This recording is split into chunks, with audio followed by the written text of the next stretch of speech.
ఆంధ్రప్రదేశ్లో కూటమి ప్రభుత్వం ఏర్పాటైన కొద్ది నెలల్లోనే భారీగా పెట్టుబడులు పెట్టేందుకు పరిశ్రమలు క్యూ కడుతున్నాయి. ముఖ్యంగా Arcelor Mittal, Reliance industries, Lulu group వంటి సంస్థలు భారీ పెట్టుబడులు పెట్టేందుకు సై అంటున్నాయి. దీని వెనుక రాష్ట్ర ఐటీ, విద్యా మంత్రి నారా లోకేష్ కృషే కారణంగా కనిపిస్తోంది. రాష్ట్రానికి భారీ ఎత్తున పెట్టుబడులు తీసుకొచ్చేందుకు లోకేష్ చేస్తున్న ప్రయత్నాలు ఒక్కొక్కటిగా ఫలితమిస్తున్నాయి.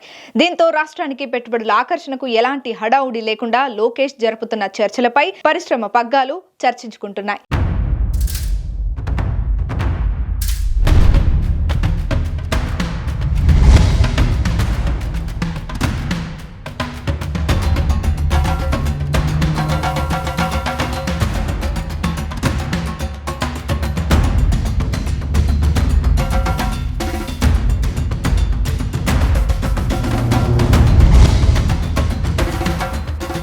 ఏపీలో అభివృద్ధి పెట్టుబడుల చర్చ జరిగినప్పుడల్లా చంద్రబాబు పేరే అందరికీ గుర్తొస్తుంది. కానీ ఇప్పుడు పెట్టుబడుల ఆకర్షణలో ఆయన తనయుడు నారా లోకేష్ సైతం తండ్రికి తగ్గ తనయుడుగా నిలుస్తున్నారు.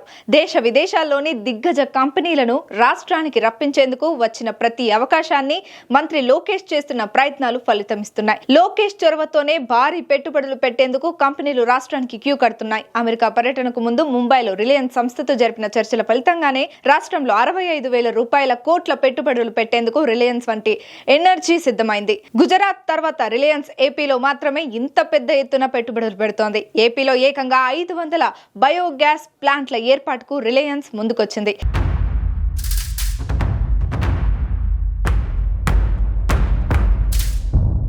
తాజాగా ముంబైలో పర్యటించిన లోకేష్ పలువురు పారిశ్రామికవేత్తలతో భేటీ అయ్యారు.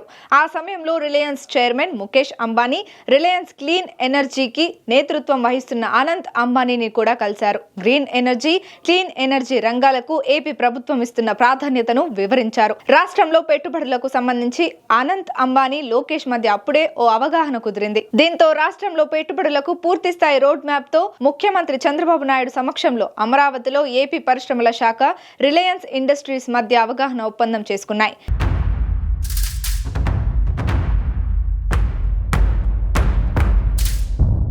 లోకేష్ కృషితో ఇప్పటికే ఏపీలో సౌర పవనం విద్యుత్ రంగంలో 40,000 కోట్ల రూపాయల పెట్టుబడులు పెట్టేందుకు టాటా పవర్ ముందుకు వచ్చింది. ఈ రెండు కంపెనీలు రాష్ట్రానికి రావడంతో రానున్న రోజుల్లో పెద్ద మొత్తంలో యువతకు ఉద్యోగ అవకాశాలు రానున్నాయి. దీంతో రాష్ట్రానికి పెట్టుబడుల ఆకర్షణ కోసం లోకేష్ చేస్తున్న కృషిని చూసి ప్రతి ఒక్కరూ ప్రశంసిస్తున్నారు.